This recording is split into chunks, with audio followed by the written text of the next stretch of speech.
बिस्मिल्लाहिर्रहमानिर्रहीम। नाजरीन, मैं हूं अब्दुल बासित और आप देख रहे हैं डिसाइफर। आप जैसा जानते ही हैं नाजरीन के मेरा जो हमारा ये प्रोग्राम है, शो है, ज़्यादातर हम फॉरेन पॉलिसी इश्यूज़ को ही कवर करते हैं। कोशिश मेरी यही होती है कि जो पाकिस्तान के फॉरेन पॉलिसी के जो चैलेंजेस हैं उन पे हम गुफ्तगू करें। लेकिन ये बात भी हम सब जानते हैं कि कोई अच्छी फ़ॉरेन पॉलिसी उस वक्त तक बन नहीं सकती या सफारतकारी रोबस्ट सफारतकारी हो नहीं सकती जब तक कि मुल्क अंदर से मजबूत ना हो।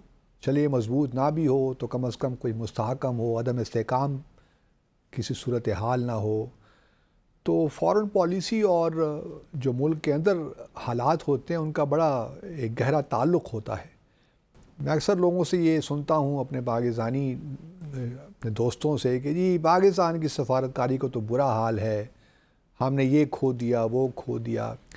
उसके असबाब बहुत से हैं, लेकिन एक जो मेन वजह है या सबब है वो हमारे अंदरूनी हालात भी हैं।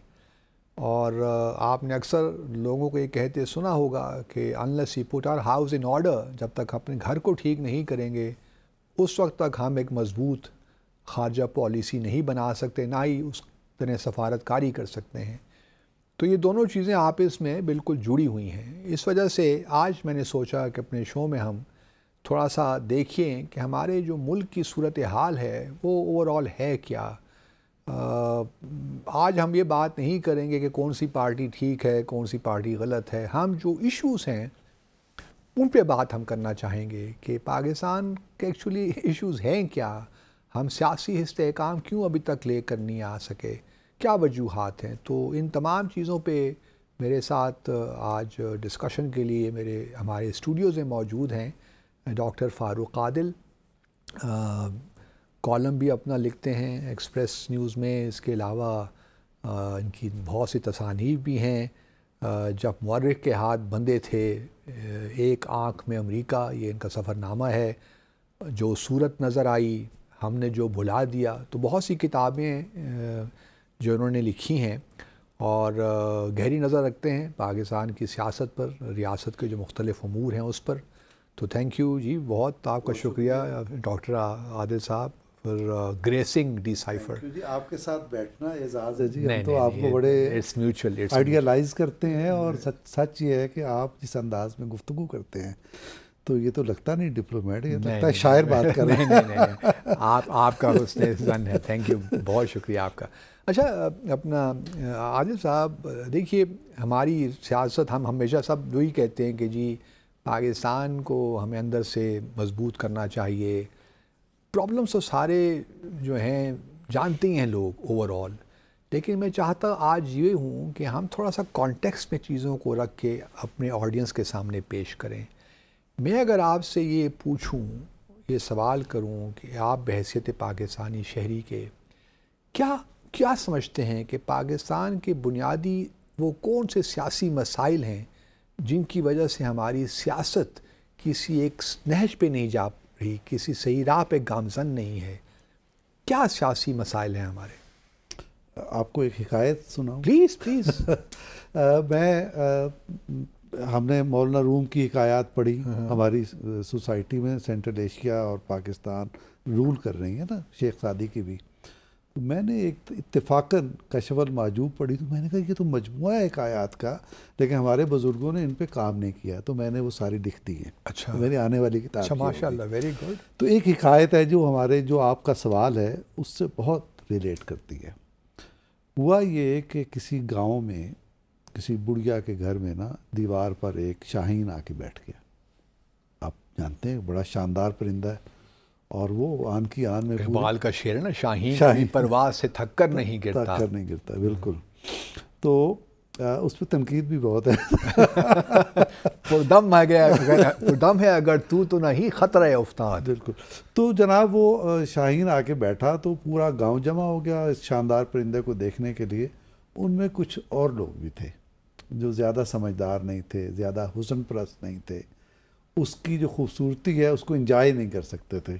उनमें से किसी ने कहा कि भाई इतना बड़ा कोई परिंदा नहीं होता, ये कोई जानवर है जिसको कोई गोंद वोंद गम लग गई है और उसके साथ झाड़ झनकार लग गया है, तो आए इसको मुसीबत से निजात दिलाते हैं। तो फिर उसने मुसीबत से निजात दिला दी।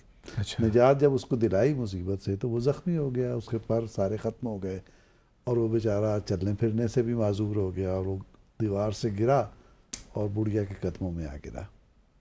तो बुढ़िया ने एक नज़र उसकी तरफ देखा और कहा कि अफसोस, जहालत से बड़ा कोई जुर्म नहीं। जुर्म नहीं। Very true, very true, very true. तो एक तो ये प्रॉब्लम है हमारे यहाँ। तो आप ये कहना चाहते हैं कि जहालत से मुराद आपकी ये है कि हमने तालीम पे कुछ ज़्यादा फोकस नहीं किया? ये महदूद बात होगी, ओके, है ना। तालीम के साथ बहुत सारी चीज़ें, और चीज़ें भी हैं। बहुत सारी चीज़ें, मसलन मुझे ऐसा लगता है, और मैं पूछता हूँ, मैं तो इतना इल्म नहीं रखता लेकिन पूछता ज़रूर रहता हूँ अहले इल्म से, आपसे भी पूछता हूँ कि आखिर इस मुल्क की मलकियत का एहसास हमारे अंदर क्यों नहीं है?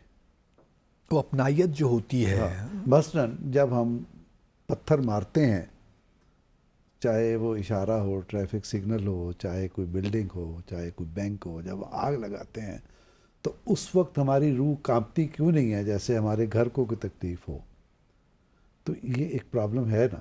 अब इस प्रॉब्लम की, यानी कभी ये कहते हैं लोग कि देखें हम चूँकि ग़ुलामी में थे तो उस वक्त आकाओं के साथ, और वो भी गैर मुल्की आकाओं के साथ जंग थी, तो हमारी ट्रेनिंग ऐसी हो गई, बात दिल को लगती नहीं है। तो बहुत अरसा भी गुजर गया, अरसा भी गुजर, लेकिन क्यों हम उसको अपनी चीज़ के मालिक क्यों नहीं बन पाए? तो एक तो मुझे ये लगता है, मतलब आप ये कहना, मैं इस तरह समझना चाहता हूँ और अपने ऑडियंस के देखने वालों के लिए भी, कि आप ये कहना चाह रहे हैं कि हम वो कौमी जज्बा डेवलप नहीं कर पाए पिछले 77 सालों में? अल्लाह आपका भला करे, आप चीज़ों को बहुत ही सही रुख दे देते हैं। नहीं, खुल के बात करनी चाहिए। तो ये बिल्कुल ठीक बात है ना। कौमी जज्बा भी कहाँ होता है? यानी अगर हम टैक्स बचाते हैं, टैक्स चोरी करते हैं, अपनी जिम्मेदारी अदा नहीं करते। अच्छा, वो थोड़ी देर पहले आपसे एक थ्योरी का जिक्र हो रहा था, मीडिया मैलिस थ्योरी, है ना। ये 1967 में अमेरिका में उस वक्त वजूद में आई जब वहाँ सदारती इंतखाबात में लोगों ने तवज्जो नहीं दी, बहुत कम लोगों ने पोलिंग में हिस्सा लिया। तो वहाँ परेशानी हुई कि ये आखिर क्या है, ऐसा क्यों हो रहा है। तो वो एक दो थे, मियाँ बीवी, इटालियन नयाद सोशल साइंटिस्ट थे अमेरिकन, उन्होंने इस पे काम किया और उन्होंने जो तहकीक की उसके नतीजे में 2-3 बातें सामने आईं। एक बात तो ये सामने आई कि जिस सोसाइटी में हर वक्त गाली गलौच हो रहा हो और सियासत के प्लेटफॉर्म पे हो रहा हो और ज़राए इब्लाग उसको रिप्रोड्यूस कर रहे हों, और जैसे कोई बात कर रहा है उसी तरह से, जितनी भी बदसूरती से बात कर रहा है उसी बदसूरती के साथ आप उसको रिप्रोड्यूस कर रहे हो, या ज़राए इब्लाग के अंदर ऐसे लोग मौजूद हों जो जिनका अंदाज़े गुफ्तगू में ही गाली हो। आप जानते हैं बहुत सारे लोग ऐसे मौजूद हैं। अभी मैंने भी एक तहरीर लिखी तो मुझे गाली पड़ी, और मेरे अपने क्लास फेलो से, वो एक कराची के डेली रोज़नामे के चीफ एडिटर हैं, उन्होंने मुझे गाली दी। अच्छा। तो जब गाली हो तो उनका कहना ये है कि लोग ख़राब हो जाते हैं। फिर उन्होंने एक और बात बताई, और उनका आपके यानी वतन से जो ताल्लुक़ है वो कमज़ोर हो जाता है। दूसरी बात उसी थ्योरी में बताई गई कि आप अपनी समाजी जिम्मेदारियों से लाताल्लुक़ हो जाते हैं, जो कानून भी आप पर आयत करता है, मतलब मीडिया का इतना असर होता है, कानून भी आप पे आयत करता है और आप पर समाज भी आयत करता है, आप उनसे लाताल्लुक़ हो जाते हैं। मतलब आप ये देखते हैं ना, कोई हादसा हुआ और एक नज़र यूँ देखते हैं और निकल जाते हैं, क्यों? बेहिसी हो जाती, बेहिसी हो जाती है। तो ऐसा क्यों है? तो ये सारी चीज़ें उसके साथ रिलेट करती हैं, और उसमें एक ये भी होगा कि कुछ ऐसे लोग हैं जो आपके वसाइल पर काबिज़ हैं। बहुत सारे लोग सरमायादार हैं, जागीरदार हैं, आपके इंडस्ट्रियलिस्ट हैं, सोने का काम करने वाले हैं, स्टेट का काम करने, बेशुमार लोग हैं, आप जानते हैं, वकला हैं, डॉक्टर्स हैं, इनमें कौन टैक्स देता है? तो जब ये ताकतवर तबकात अपनी जिम्मेदारी अदा नहीं करते, लेकिन कौमी जज्बा तो हम बहुत देखते हैं अपने आदिल साहब, जब क्रिकेट मैच होता है भारत के साथ तो सारी कौम नारे लगाती है, पाकिस्तान जिंदाबाद। अच्छा, मुझे बताएं, मैं कौमी जज्बा तो है कहीं ना कहीं। हम ऊपर तले के ही होंगे, कुछ जहाँ बिल्कुल ज़्यादा फ़र्क नहीं है, बिल्कुल। लेकिन मुझे अपना बचपन याद है कि कौमी जज्बा क्या होता था और मैच पर भी क्या होता था और आज कैसा होता है, बहुत ज़मीन आसमान का फ़र्क है। वो आप भी तायद करेंगे मेरी बात, ऐसी बात नहीं है। कौम, भाई वो लोग कहते हैं कि भाई जिन्होंने हमारे वसाइल पे कब्ज़ा कर रखा है, काम भी वही करें, हक भी वही अदा करें। अच्छा, इससे मैं एक और बात आपकी जो बात से समझा हूँ वो ये है कि शायद हमारे मुल्क में सियासत कुछ ज़्यादा ही हो गई है, जिसकी वजह से सियासत इतनी पोलराइज्ड हो गई है कि हमारे यहाँ एक जो फ़ज़ा है उसमें यही है, जो मैलिस है वो भी है जो आप बात कर रहे थे, उसमें कुछ एक अदम बर्दाश्त का भी मादा हो गया है। हम किसी की बात को अब सुन भी नहीं सकते, सुनना क्या कि हम तो गाली गलौज पे आ जाते हैं। तो ये तमाम चीज़ें शायद इस बात का भी इजहार करती हैं कि हमारी सोसाइटी बहुत ज़्यादा पोलराइज्ड हो गई है, हमें पॉलिटिक्स के अलावा और कुछ आता नहीं हमारे लोगों को। जी बिल्कुल हो गई है, लेकिन असल बात यह है कि कोई भी काम होता है ना, आप मुझसे ज़्यादा बेहतर जानते हैं और आप चूँकि डिप्लोमेसी में रहे हैं और पूरी दुनिया देखी है आपने, तो मुझसे ज़्यादा आप जानते हैं कि हर काम करने की एक तहज़ीब होती है। तो हम जो काम करते हैं वो कोशिश करते हैं कि तहज़ीब का दामन ज़रा दूर रहे, उसको करीब करीब पटकने नहीं देते। वो क्यों हुआ है? वो हमारा जो तहज़ीबी प्रोसेस होना चाहिए था कौम के अंदर, मुझे लगता है कि हम उससे फासले पर हैं और जैसे जैसे वक्त गुज़रता जा रहा है वो कमज़ोर होती है। अच्छा, एक आपको और नज़र नहीं आता जब हम अपने बचपन को देखते हैं, जब हम स्कूल कॉलेजेस में जा रहे थे तो तालीम ठीक थी हमारी, लेकिन तरबियत पे बड़ा एम्फेसिस हुआ करता था हमारे वालिदैन की जानिब से भी, बल्कि जो हमारे टीचर्स भी हुआ करते थे वो तरबियत पे भी थोड़ा बहुत ज़ोर दिया करते थे हमें कि बात कैसी करनी है, बड़ों के सामने बैठना कैसे है, खड़ा कैसे होना है। उस वक्त शायद हमारी जो तालीमी निज़ाम था कमर्शलाइज नहीं था उस तरह। अब चूँकि हर चीज़ में कमर्शलिज़म बहुत आ गया है ना, तो तरबियत पे वो उतना शायद फोकस भी नहीं है। उसकी एक वजह ये भी है शायद। बिल्कुल ये वजह है, लेकिन शायद उससे पहले कोई और भी ख़राबी हुई होगी। वो क्या? पता नहीं। नहीं, अब आपने बड़ी इंटरेस्टिंग बात की है, पता तो होना चाहिए आपको। आई एम श्योर आप हमसे शेयर नहीं करना चाहते।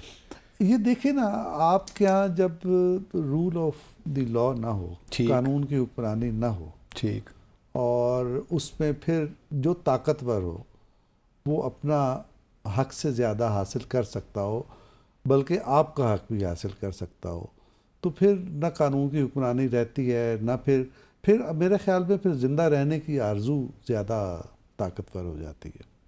तो शायद इस तरह का कोई मसला है। तो मतलब आप ये कहना चाहते हैं, खुल के ज़रा बात करते हैं ना, मसला ये है कि आप ये बताना चाह रहे हैं कि जो सिविल मिलिट्री ताल्लुकात हैं, जो मिलिट्री हमारे यहाँ है, इस्टेब्लिशमेंट जो हमारे यहाँ है, वो सियासत पे हावी है, उसकी वजह से भी प्रॉब्लम्स हैं।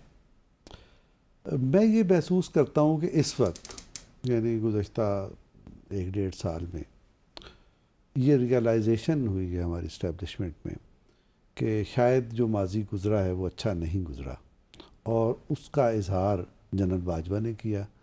आपको याद होगा इस्लामाबाद सिक्योरिटी डायलॉग में उन्होंने एक तकरीर की, बड़ी कमाल की तकरीर थी।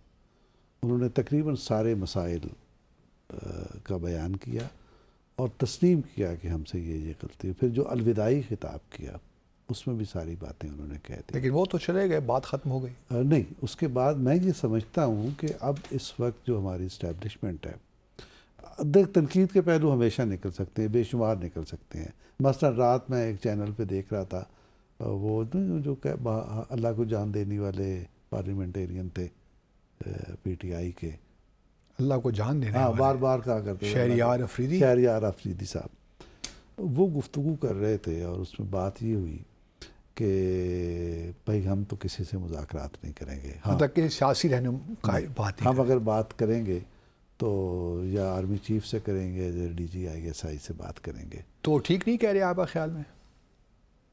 अब आपका नुक्ता नज़र है तो मैं उसकी नहीं मैं नहीं कह, मैं तो आपसे पूछ मैं तो आपसे पूछ रहा हूँ।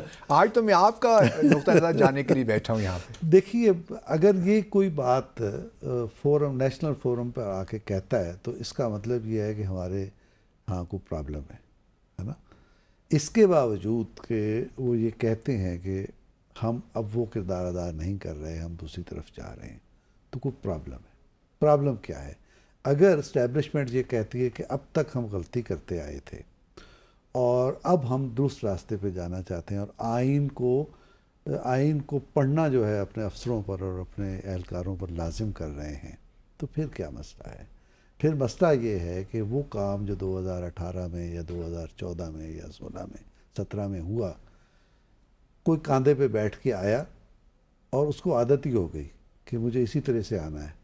अब भी वो यही कहता है कि इनको निकालो, मुझे ले आओ। नहीं, लेकिन देखिए ये भी तो इस वक्त भी तो लोग यही कह रहे हैं। अभी एक जो नई शुरू हुई है तहफ़्फ़ुज़ आइन पाकिस्तान को मूवमेंट, जो जिससे महमूद अचज़ई सदर हैं, तो वो भी तो यही कह रहे हैं कि इनको भी तो उन्होंने ही फैसिलिटेट किया है। मेरा ख्याल उससे मुख्तलिफ है। मैं महमूद अचज़ई की जमहूरी जदोजहद का बहुत कायल हूँ और उसका सपोर्टर हूँ, और जब लोग उस पर बाज़ एतराज़ भी करते हैं तो मैं उस पर एतराज़ नहीं करता। मुझे अच्छा लगता है वो। मौलाना फजल रहमान भी अच्छे लगते हैं। अच्छा लगना तो और बात है, आप उनके ख़यालात से भी एग्री करते हैं कि नहीं? मैं उनके, यानी अगर कोई एक्सट्रीम नेशनलिज्म ना हो, पाकिस्तानी नेशनलिज्म के अलावा अगर उनके यहाँ कोई जरासीम है, सब तो नेशनलिज्म, मैं उनसे इत्तेफाक नहीं करता पाकिस्तानी नेशनलिज्म की हद तक। लेकिन जो उनका जमहूरी नुक्ता नज़र है, मैं उससे मुकम्मल तौर पर मुत्तफ़िक हूँ। लेकिन सवाल ये नहीं है, सवाल ये है कि इस वक्त चीज़ों को आप दुरुस्त करने की तरफ ले जा रहे हैं, जो उनकी राय भी है। और मेरे ख्याल में नहीं, आप मुझे ये बताना चाह रहे हैं कि ये जो हुकूमत मुंतखब होके आई है, कोई इंतखाबात में रिगिंग वगैरह नहीं हुई? मैं तो ये नहीं कहा, तो मैं जो कह रहा हूँ उससे मैं अगर मुझे वो कहना प्लीज मैं ये इन्फर कर रहा हूँ। नहीं, मैं ये कह रहा हूँ अब ये गलत है या दुरुस्त है। उनका कहना ये है कि अगर आपको ठीक करना है तो फिर आपको मामलात को थोड़ा से जबर के साथ मामलात को ठीक करना पड़ेगा। तो शायद वो जबर कहीं इस्तेमाल किया जा रहा हो, वरना जिन लोगों को हुकूमत बनानी चाहिए थी उनको तो मियां नवाज शरीफ ने भी दावत दी कि आए हुकूमत बनाए। वो तो प्राइम मिनिस्टर बन ही गए थे ऑलमोस्ट। नहीं, इस बात को छोड़ें आप। अच्छा, ये बात नहीं है। ठीक, वो प्राइम मिनिस्टर बनने यहाँ नहीं आए थे। ओके, मेरी मालूमात तो यही है। फिर अखबारात में इतने बड़े इश्तिहारात लगाए थे। प्रोपेगेंडा और नैरेटिव बिल्डिंग और सब कुछ ही होता है। ठीक है, लेकिन मेरे ख्याल में चीज़ों को आप संभाल नहीं पाए, आपके काबू में नहीं आई, चीज़ें बिगड़ गई हैं, और जो आप नताइज चाहते थे या जो नताइज होने चाहिए थे वो नहीं हुए। और जिन लोगों को वोट मिल गया उन्होंने आगे बढ़ के जाम संभाला नहीं। और क्यों नहीं संभाला, उसके पीछे भी आपको शरारत दिखाई देती है कि ये मुश्किल फ़ैसले करें, हम उस पर सियासत करेंगे, हम उससे। तो खैर छोड़ें, ये तो रोज़ आप डिस्कस करते हैं। नहीं, मैं रोज़ नहीं डिस्कस करता ना। नहीं, क्वेश्चन अच्छा ये है, क्योंकि देखिए ना कुछ लोग सवाल उठाते हैं ना। एक तासुर तो ये है बल्कि वही रिगिंग हुई है इलेक्शंस में, जिनको वोट मिले वो इस वक्त हुकूमत में नहीं है। इसीलिए हम देख रहे हैं कि हमारे वज़ीर दाखिला भी कोई सियासतदान तो है नहीं, हमारे वज़ीर ख़जाना भी बाहर से लाए गए हैं। तो इसीलिए तो सियासी इस्तेहकाम हमारे मुल्क में पैदा नहीं होता कि हम जब जो इंतखाबात हैं वो भी सही तरीके से नहीं करवा सकते। तो क्यों नहीं PTI ने आके हुकूमत संभाल लेती? PTI को तो उसको सपोर्ट मिल रही थी, उसको मुस्लिम लीग ने भी कहा आप संभालें, और पीपल्स पार्टी ने कहा हम आपकी गैर मशरूत हिमायत करते हैं। तो क्यों आगे नहीं बढ़े? उनके पास वो तो PTI तो ख़त्म ही हो गई ना, PTI के तो सिंबल ही नहीं मिला नहीं, उनको। ना हो, एक ग्रोथ तो मौजूद है, सियासी एक शनाख्त मौजूद है। वो फिर अगर हुकूमत में आते तो मसला हल भी हो जाता।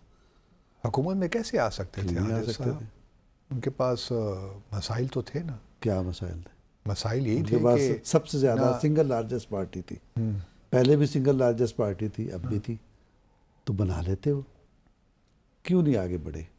इसका मतलब है चीज़ें फेयर नहीं हैं। वही तो मैं कह रहा हूँ, चीज़ें फेयर नहीं है ना। चीज़ें फेयर जिससे कि नहीं, अब आपका अनफेयर होने का इशारा दूसरी तरफ नहीं, है, मेरा दूसरी तरफ है। दोनों मैं कहता हूँ किसी के भी हक में ना हो, चीज़ें उस तरह फेयर क्यों नहीं चलती? क्या उसमें जो कसूरवार हैं जिनको इल्ज़ाम देना चाहिए वो सियासी पार्टियां खुद भी हैं। नहीं, ट्रैफिक जाम हो गया है ना। ट्रैफिक जैम हो गया। अच्छा, ये कहाँ पे जैम हुआ हर है? जगह आप कहाँ नहीं है। अच्छा, नहीं तो सियासी पार्टियों का देखिए अपना किरदार भी तो उसमें बहुत सी चीज़ें ऐसी हैं which leaves much to be desired. मिसाल के तौर पर हमारी सियासी पार्टियां जो हैं वो भी एक फैमिली डायनेस्टिक पार्टीज़ हो गई हैं। इंट्रा पार्टी जमहूरियत होनी चाहिए, वो भी हमें नज़र नहीं आती। तो शायद ये भी एक वजह है कहीं ना कहीं। देखिए, ये आइडियल बात तो ये है कि सियासी जमातों में जमहूरियत होनी चाहिए, और जमहूरियत होगी तो सियासी जमात मजबूत होगी। सियासी जमात मजबूत होगी तो आपके अवाम जो है ऑर्गेनाइज होंगे। और वो जो हम बात कह रहे थे कि अवाम यानी बेरूह और बेजान दिखाई देते हैं, फिर वो बेरूह और बेजान दिखाई भी नहीं देंगे अवाम।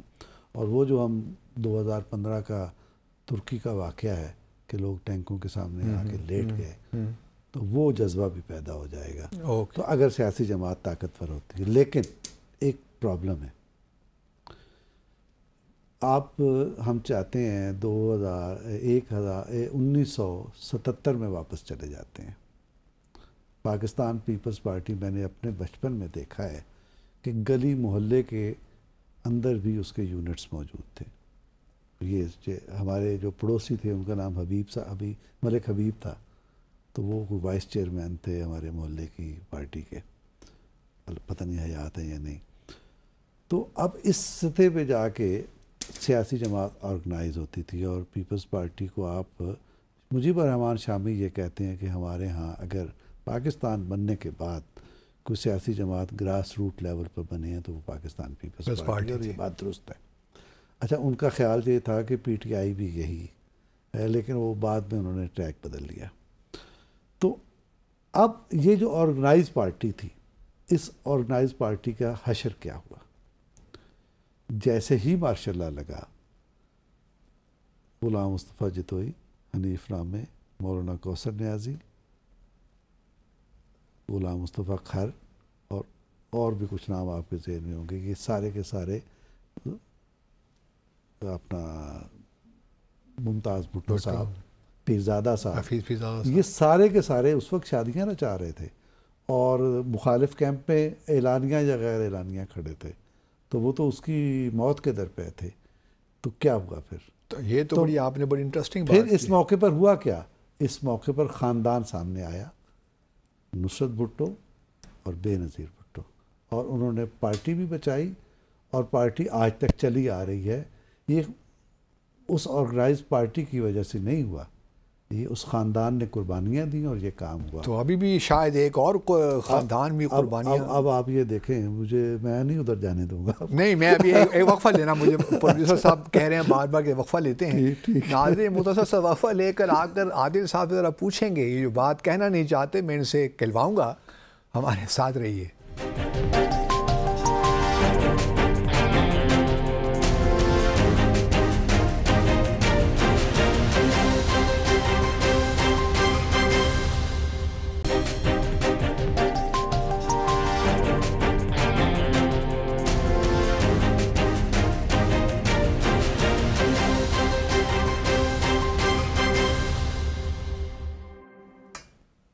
वेलकम बैक नाज़रीन। अच्छा, एक अभी मई में मुस्लिम लीग नून का जो पार्टी इजलास वो होने जा रहा है, और आज मैं ख़बर पढ़ रहा था कि नवाज़ शरीफ साहब ये कोशिश कर रहे हैं कि दोबारा वो PMLN के सदर बन जाएं।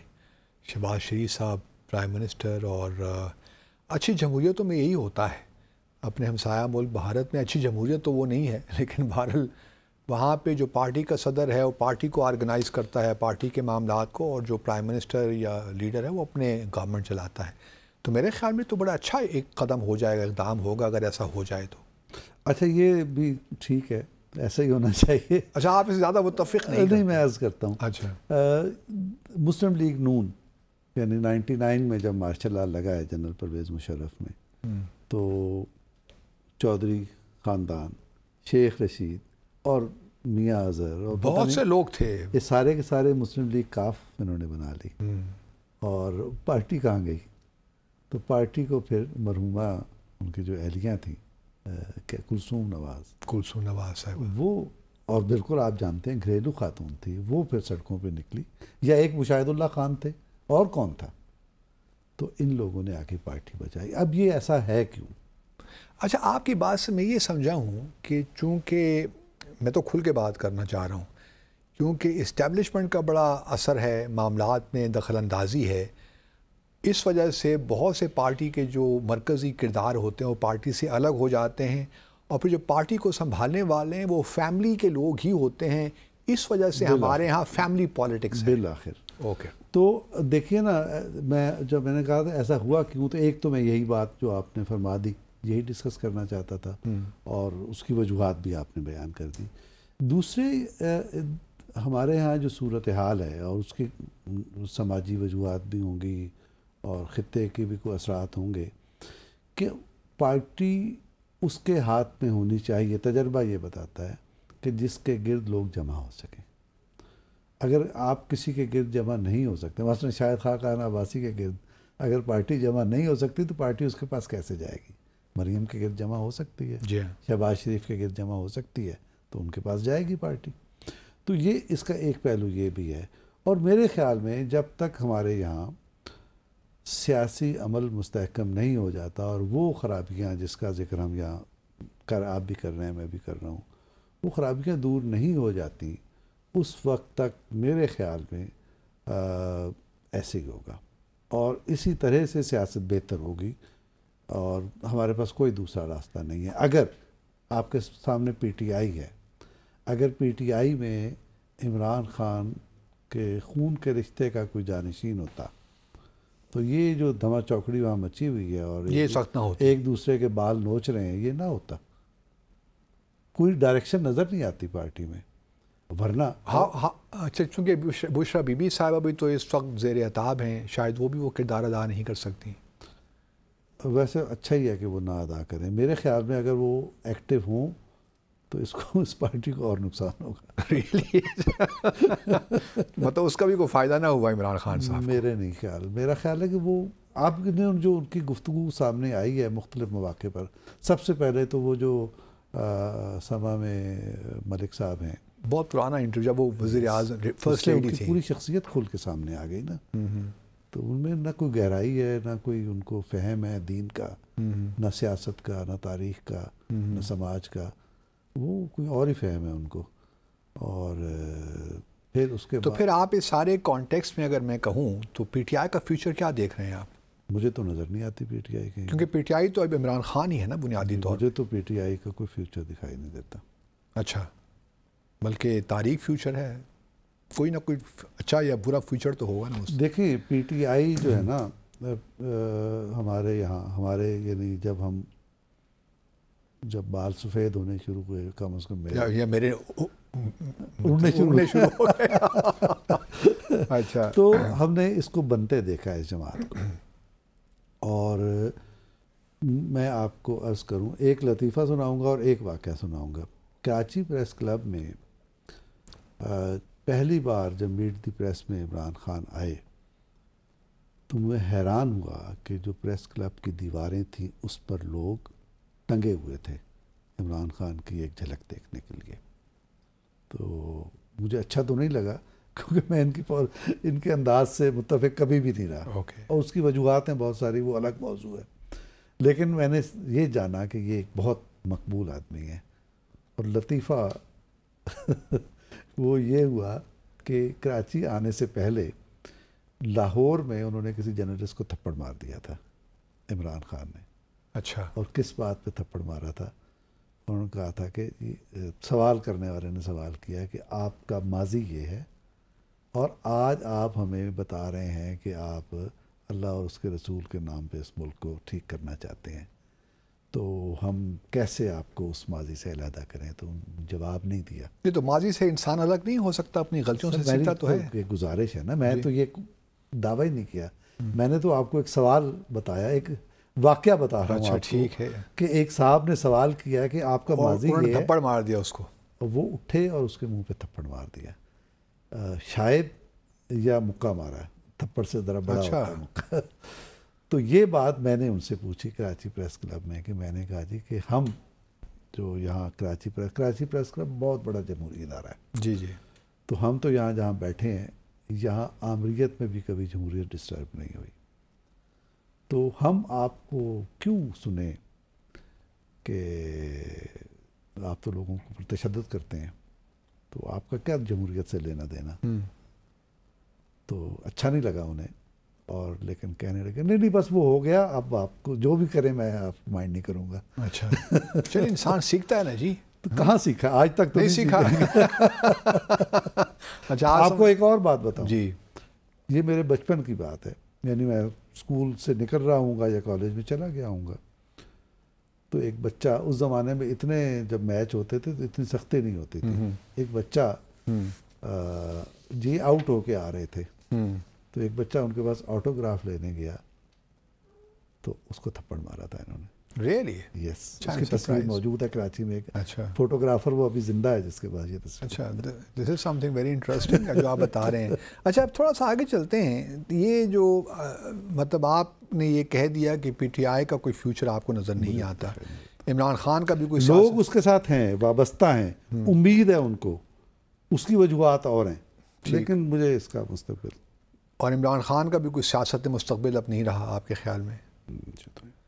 अब यही जो दो पार्टियां हैं, हमें अगले आने वाले, मुझे ये भी नहीं पता मुझे इसलिए कि अभी देखिए वो शायद खान अब्बासी एक पार्टी बनाना चाहते हैं, लेकिन उनके साथ तो लोग ही नहीं ना। हाँ, उनके साथ लोग नहीं हैं। हाँ। लेकिन मेरे ख्याल में वो किसी उम्मीद पर ही ये काम कर रहे होंगे ना, उसमें हो सकता है इस्माइल वगैरह ये जो हो सकता है कि जी ये इनसे जो मायूस लोग हों वो उनकी तरफ रुख करें, और वो इस तरह का नुक्ता नज़र इख्तियार करें कि उनकी तरफ ये मायूस करो उनकी तरफ चला जाए। मेरी एहसास ये है कि इस वक्त सिराजुल हक भी और उनके हाफिज़ नईमुर रहमान भी शायद ये भी जो सपोर्ट करते हैं उसका भी सबब शायद यही हो। अच्छा, कि वो ये देख रहे हैं कि जो इमरान खान की सपोर्ट है उस पे हम किस तरह कुछ हिस्सा में ही मिल जाए। इसको पॉजिटिव करें कि किस तरह से जब ये मादूम हो तो ये लोग कहाँ जाएंगे, बिलाखिर इधर ही आएंगे, कोई ना कोई मुख्तलिफ पार्टीज़ में चले जाएंगे। ठीक है। अच्छा, अब ये ज़रा बताइए हमें कि एक तो हमने अदलिया का थोड़ा बहुत ज़िक्र किया हमारे यहाँ, और हमने इस्टेब्लिशमेंट का भी ज़िक्र किया। ब्यूरोक्रेसी की बहुत इश्यूज़ हैं हमारे मुल्क में, और इसी तरह ख़ास तौर पर पुलिस के हवाले से ही बड़े इश्यूज़ हैं, जुडिशरी के बहुत बड़े इश्यूज़ हैं। बल्कि आज मैं जस्टिस मंसूर अली शाह को सुन रहा था किसी एक इवेंट में, तो बता रहे थे कि अदलिया में कितने प्रॉब्लम्स हैं, और जब इंसाफ न मिल पाए लोगों को, लाखों के हिसाब से केसेस पेंडिंग हों, नीचे से लेकर ऊपर तक सुप्रीम कोर्ट तक, तो उस मुल्क में किस तरह मामलात फिर आगे चलते हैं। इसी वजह से जो आप बता रहे थे ना कि एक जो कौमी जज्बा पैदा होना चाहिए, शायद ये भी वजूहात हैं कि नहीं पैदा हो रहा। हम कलोनियल जो लेगेसीज़ हैं उनसे ही जान छुड़ा सके, निकल नहीं पाए। आपका इसके बारे में क्या, तो किस तरह निकल सकते हैं? अच्छा, ये देखें ना, ब्यूरोक्रेसी जब हम शुरू के जो हमारे ज़माना है, और यानी पहले मार्शल लॉ तक, अयूब खान के ज़माने तक, उसमें हमें ब्यूरोक्रेसी में चीज़ें नज़र आती हैं, और जब हम उसकी गहराई में उतरते हैं तो तज्ज़िया ये करते हैं, मेरा तज्ज़िया नहीं है ये जो मैंने पढ़ा, वो ये कि सियासतदान नाखानदा होते हैं, तजर्बाकार नहीं होते, उनको समझ नहीं होती, फ़हम नहीं होती, वगैरह वगैरह, लिहाजा वो उन पे गालिब आ जाते हैं सियासतदान पर। एक तज्ज़िया तो ये है। अब लेकिन ये पुराना हो गया, और अगर ये कोई हकीकत थी भी तो उसके हम नताइज का सामना आज कर रहे हैं। लेकिन मैं आपकी एक और मामले की तरफ तवज्जो मबजूल कराना चाहता हूँ। दो आदमी थे हमारी तारीख़ में, एक का नाम था परवेज़ मुशर्रफ और एक का था जनरल तनवीर नकवी। और जिस वाक़े का मैं ज़िक्र करने लगा हूँ, चूँकि आप फ़ॉरेन ऑफिस में रहें तो लिहाजा बराह रास्त उसके विक्टिम नहीं होंगे, लेकिन गवाह ज़रूर होंगे कि जो कुछ उन्होंने आपके DMG के साथ किया, आपकी पूरी सोसाइटी को बिखेर के रख दिया। अब किधर है आपकी ब्यूरोक्रेसी, और क्या है, कहाँ है उसकी रीढ़ की हड्डी? ये जो फैज़ाबाद के पुल पे एक वाक़या हुआ और एक साहब ने आके धरना दिया, कितने लोग थे, चंद सौ, कौन उससे निपट सकता था? एक मजिस्ट्रेट, कितनी आसानी से 1 घंटे में। तो आपके आर्मी चीफ, आपके वज़ीर आज़म, आपका सदर, आपके सारी दुनिया आपकी जो है उसको हटाने पे लगी हुई थी, आप उसको हटा नहीं पा रहे थे। ये नतीजा था उस तबाही का जो आपने डीएमजी और सारे सिस्टम को तबाह कर दिया। और आपके यहाँ आलू का रेट काबू नहीं आता, आप चीनी का रेट काबू नहीं आता, और वज़ीर आज़म बैठ के बयान देता है जी हम यूँ कर देंगे, यूँ कर देंगे। ये एक मजिस्ट्रेट की मार थी, ये भी वो तबाही लाई हुई है। इस पे आप बात नहीं करते, पता नहीं किस नहीं, मैं भी अभी अगले सेगमेंट में हम सही बात कर लेते हैं, क्योंकि हम तो समझते हैं कि जी ब्यूरोक्रेसी और पर्टिकुलरली डीएमजी के बड़े मसाइल हैं, उन्होंने मुल्क को तबाह बर्बाद ही लोगों ने भी किया है, बिल्कुल, लेकिन इस वक्त तो वजूद ही रखते। चलिए एक मुख्तसर वक्फा लेते हैं नाज़रीन और वापस आते हैं, हमारे साथ रहिए।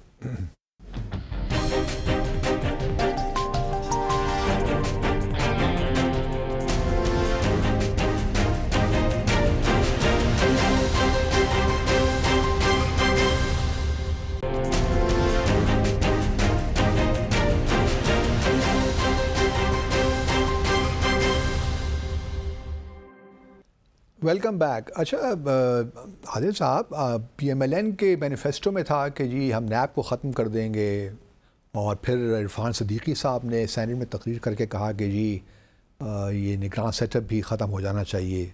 तो ये दोनों तजावीज़ मुनासिब ही लगती हैं मुझे तो। बहुत अच्छी तजावीज़ है, लेकिन इतने मैच्योर हमें होना चाहिए कि बीच में किसी निगरान की ज़रूरत ना पड़े। यानी इस वक्त जो हुकूमत बैठी है, ये जो पीछे हुकूमत बैठी थी, जब इलेक्शन अनाउंस हो जाए तो फिर तो लेकिन आपके लिए उसके लिए ज़रूरी है कि इलेक्शन कमिशन को आप ज़रा मजबूत करें ना, ये कोड ऑफ कंडक्ट ऐसा बनाइए। बिल्कुल होना चाहिए, बिल्कुल ऐसा ही होना चाहिए, इसमें कोई दूसरी राय नहीं। तो कोई हो सकता है हमारे सिस्टम के अंदर, ये बताइए ना। होना तो बहुत कुछ चाहिए लेकिन होता नहीं है ना, प्रॉब्लम ये है। मैं आज आपसे ये सुनने के लिए बैठा हूँ कि क्या मुमकिन है हमारे सिस्टम। सब कुछ हो सकता है। तो मैं जर्नलिस्ट मैं हूँ, आप तो स्टेट्समैन थे। मैं तो एक छोटा मोटा ब्यूरोक्रेट, मुझे आपसे ये चीज़ें सीखनी है और करनी है कि सब कुछ हो सकता है। अच्छा। हम इज्तिमाई तौर पर एक फ़ैसला कर लें पूरी कौम, और मेरे ख्याल में जितने मर्ज़ी आप एतराज़ात इस वक्त आपके मौजूदा जो सेटअप है इस्टेब्लिशमेंट समेत,